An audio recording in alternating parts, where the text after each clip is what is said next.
దేవునికి స్తోత్రం. దేవుని నామానికి మహిమ కలుగును గాక. మన ప్రియ రక్షకుడైన క్రీస్తు నామం పేరిట ప్రతి ఒక్కరికి నా హృదయపూర్వక వందనములు. ఈ దిన వాక్యము మనం చూసుకున్నట్లయితే, నీ దేవుడైన యెహోవా నీకు తోడై ఉండును. ద్వితీయోపదేశ కాండము 20వ అధ్యాయం 1వ వచనాన్ని మనం చూసినట్లయితే, నీ దేవుడైన యెహోవా నీకు తోడై ఉండును అని దేవుడు మాట్లాడుతూ ఉన్నారు. ఈ వాక్యము ద్వారా ప్రభువు నీతో మాట్లాడుతూ ఉన్నారు.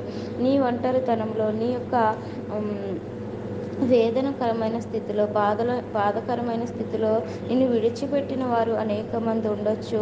నీకు తోడుగా ఉంటానని దేవుడు మాట్లాడుతూ ఉన్నారు.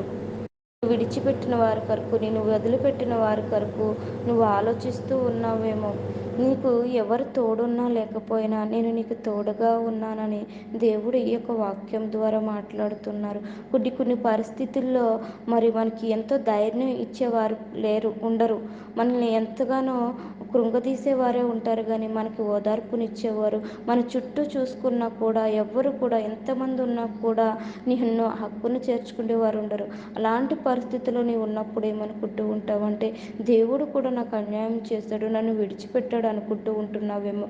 దేవుడు నిన్ను విడిచిపెట్టేవాడు కాదు, నీకు తోడుగా ఉంటానని ఈ వాక్యము ద్వారా నీతో మాట్లాడుతూ ఉన్నారు. నీకు వాగ్దానం చేస్తున్న దేవుడు, వాగ్దానం చేసే దేవుడు విడిచిపెట్టేవాడు కాదు, వాగ్దానాన్ని నెరవేర్చే దేవుడు.